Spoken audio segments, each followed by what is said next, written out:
There is no Eddie Brock, only Venom.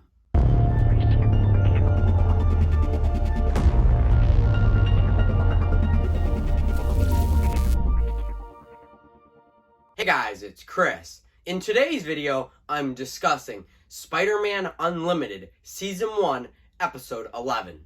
This episode is titled, "One is the loneliest number." Let's swing into action. In this episode, the beastials use a weapon that separates the Venom Symbiote from Eddie Brock.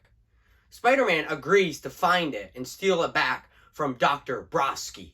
The High Evolutionary wants the Doctor to study its DNA and find a way to destroy the symbiotes. Spider-Man must face off against Carnage and recreate his most formidable foe, or Eddie will die.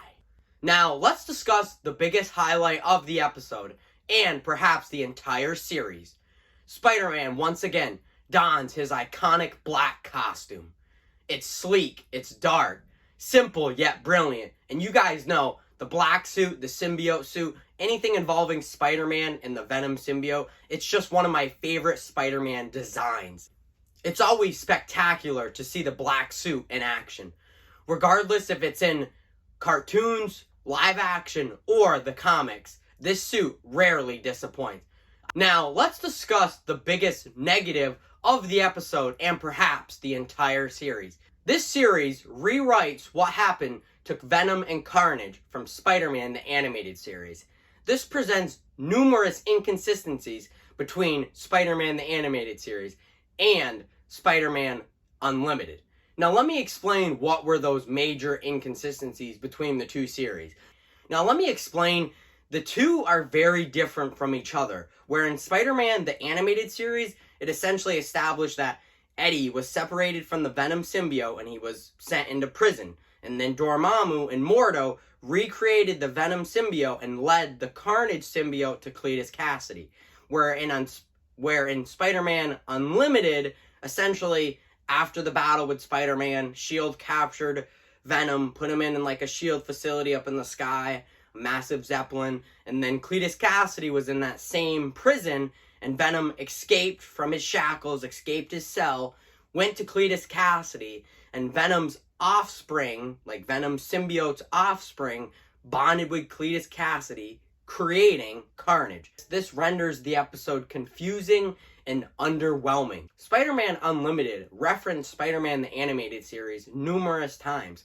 So if you're going to try to be a sequel loosely based on that series, at least follow the proper continuity. You know, it just comes off as unnecessary. One is the loneliest number.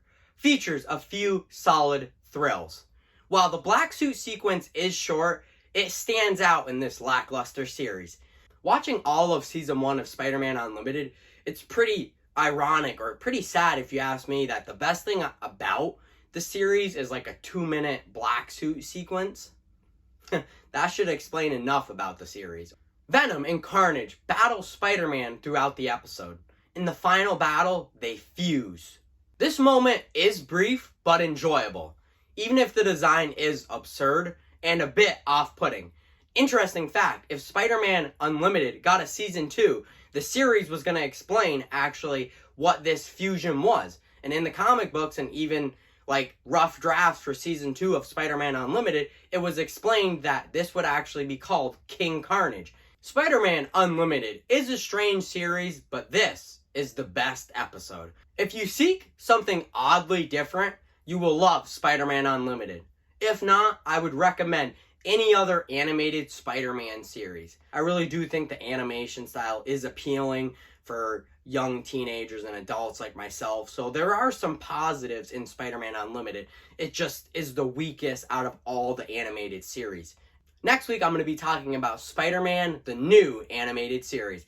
I figured just talk about Spider-Man Unlimited because I mostly just wanted to talk about one episode in that season, where Spider-Man, the new animated series, there are a few episodes I really want to talk about in that season, particularly Season 1, which I think it only got one season. Yes, that I know. It only got one season, which is MTV's version of Spider-Man, which is supposed to be a direct sequel to Spider-Man 2002, but then it's later established that Spider-Man, the new animated series, isn't canon to the Sam Raimi Spider-Man movies.